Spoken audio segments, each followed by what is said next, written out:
Dr. Mavis again. Thanks for tuning in. In this session, I'm talking about psychological triggers at work. Psychological triggers at work. I think you might have heard that, there is high demand, or we're living in a time where psychological safety and well-being has become critical at work. And that's probably because of, where we're coming from, in terms of the change, unplanned and planned, that we have experienced or continue to experience. So there's a lot of demand on how to build a psychologically safe environment. Because human beings are psychological animals. We are psychological beings. We've got psychological needs that we are trying to meet, or that we want to meet as we engage with one another. We've got a need to belong, to feel connected, to be in relationship. We've got a need to feel, competent, to feel that we are learning, but we're also able to express that, the competence that we've acquired. We've got a need for autonomy. We want to be able to make choices and decisions regarding our work, or regarding the things regarding our work. We've got a need for certainty, that is predictability, some form of control, even though we're living in this unpredictable environment. So when a behavior, or when someone does something that threatens someone's competence, threatens someone's sense of belonging, threatens someone's autonomy, and threatens someone's need for certainty, that person is going to experience a psychological threat. And sometimes they may even experience a psychological harm, depending on how often that behavior is repeated. And some of the psychological triggers at work is, giving feedback to someone via email,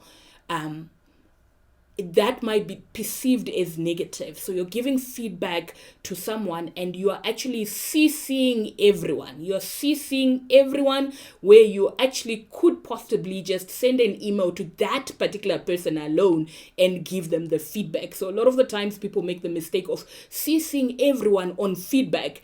And that is, people start to experience anxiety, start to experience, embarrassment, or even giving feedback that is negative in a team meeting to someone. That is also psychologically threatened, because remember, human beings want to maintain their self-image. They want to maintain a positive self-image. So when we give negative feedback, where there are others listening, or when there's an audience, a lot of people take that in a way that, they feel embarrassed. And remember, embarrassment is one of the emotions. People would rather die than feel embarrassed. People would rather die than feeling embarrassed. So it's important to understand that when we are engaging with people, whether giving feedback, does it threaten the psychological need to belong, to feel competent, to feel autonomous, or to feel that sense of agency, or to experience some level of certainty? So there are a lot of psychological triggers, and I've given just one example where when you're giving feedback, you see the whole world, and that person is starting to feel the psychological threat as a result of that particular email. And so you might not actually intend that. A lot of the people are not intending to do a psychological harm, but intent and impact are different. So we may intend well, but we can impact terribly. So what are some of the psychological triggers that you find in your workplace? Performance feedback are constantly highly psychologically loaded, and people experience, the anxiety that comes with performance feedback, and so sometimes having, constant feedback throughout the performance cycle, instead of waiting for just one, performance feedback meeting quarterly or yearly, can relieve the people of the anxiety that they experience. So think about it.